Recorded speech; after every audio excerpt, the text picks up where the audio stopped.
everybody. How are you doing?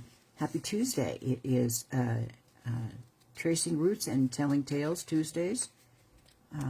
Genealogy with Donna, and this is episode 44. I've been advised that I could go 300 episodes without repeating myself. How about that? Stay tuned. How many years will that be? Today we are talking about stories that are lost and how we can reclaim them. You know, I go on and on and on, and it is to be said that there are stories that you don't know about. And in your research, you will find through newspaper articles or different documents that are in Ancestry or research resources that you will find things that you didn't know existed. And that's pretty cool. Missing stories and how you can reconstruct the meaning. Why are so many family stories never written down? I mean, they might be orally told, but all you need is one storyteller to not tell the story, and then you've lost the story forever.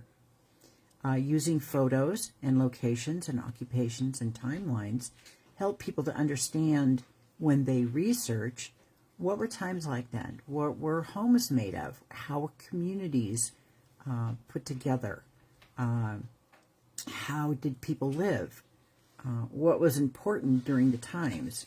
And you can even get down to things like foods and transportation. And what was the weather like? Did they have 4 seasons? Was it sunny by the pool all year long? Was it a time when they had pools? When they wanted to go swimming, did they go to the creek? Was there a community pool? Or was it years and years and years and years ago? And swimming was something you didn't do. You were lucky you were in a tub taking your bath once a week. Asking better questions of the records. When you do your research, perhaps you can Google your question, and Google can point you to the resources that are available to find that information. Don't be afraid to use the resources that you have available.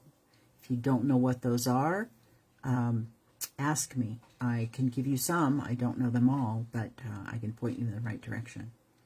Talk to living relatives now.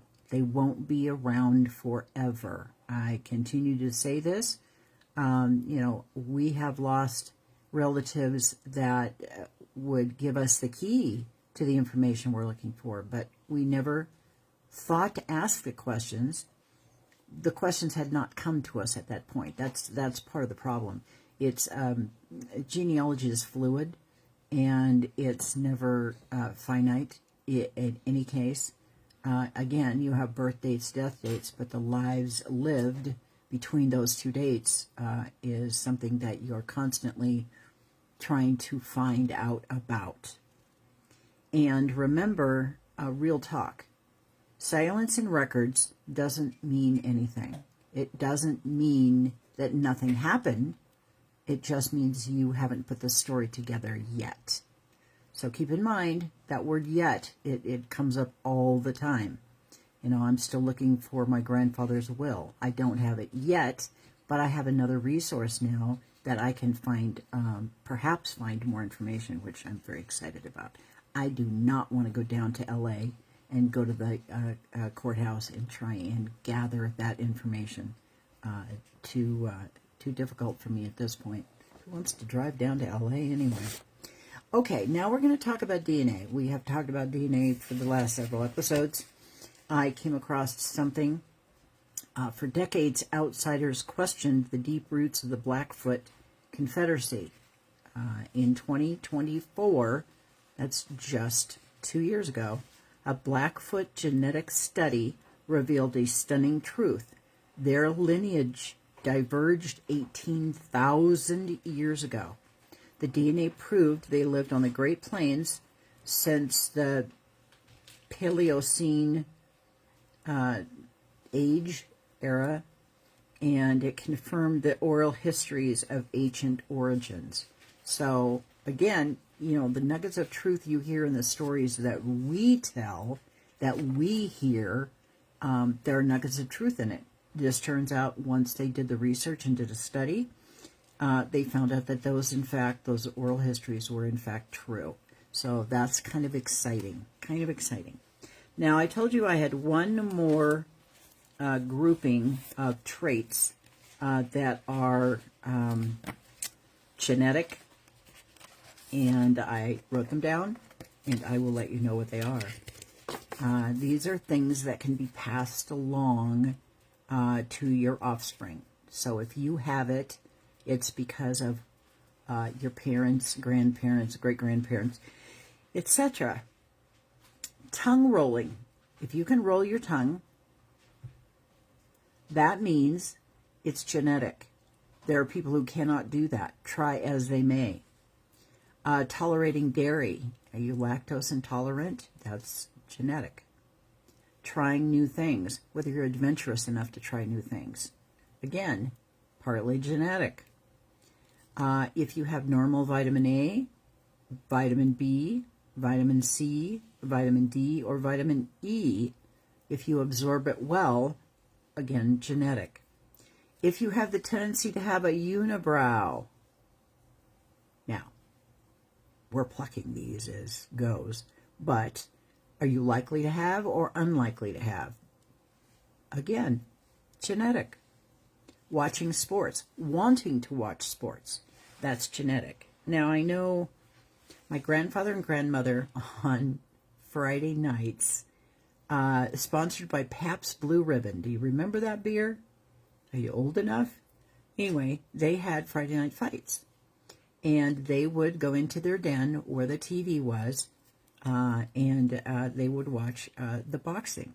So, watching sports is genetic. Sports are always on at our house, goodness sakes. There are only three more games? 1, 2, 3. There's only 3 more football games until the season is completely over. What are you going to do? Are you an avid football fan? Baseball's coming though, so I'm also a baseball fan, as you probably know. Whether or not you have a widow's peak, I do not, but a widow's peak, again, is genetic.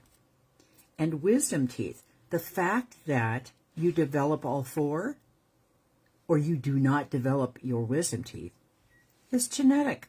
Who knew?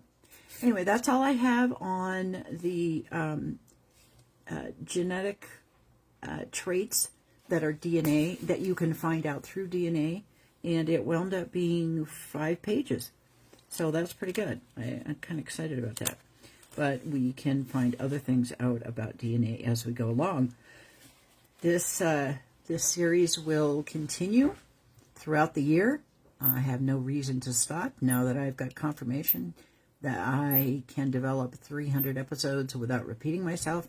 And then maybe there's a new audience at that point, and I will want to start repeating the episodes as they go. I am saving as many as I can, though I lost probably the first 15, which is terribly unfortunate. But that's okay. I can continue keeping you entertained and interested for a long time. Anyway, I hope you have a wonderful Tuesday. I hope you had a great 3-day weekend just passed. And stay warm. There are a lot of us out there that it's cold. Ooh. And they have snow and rain and storm and wind. And ooh. Anyway, stay warm. Take care. See you next week. Bye-bye.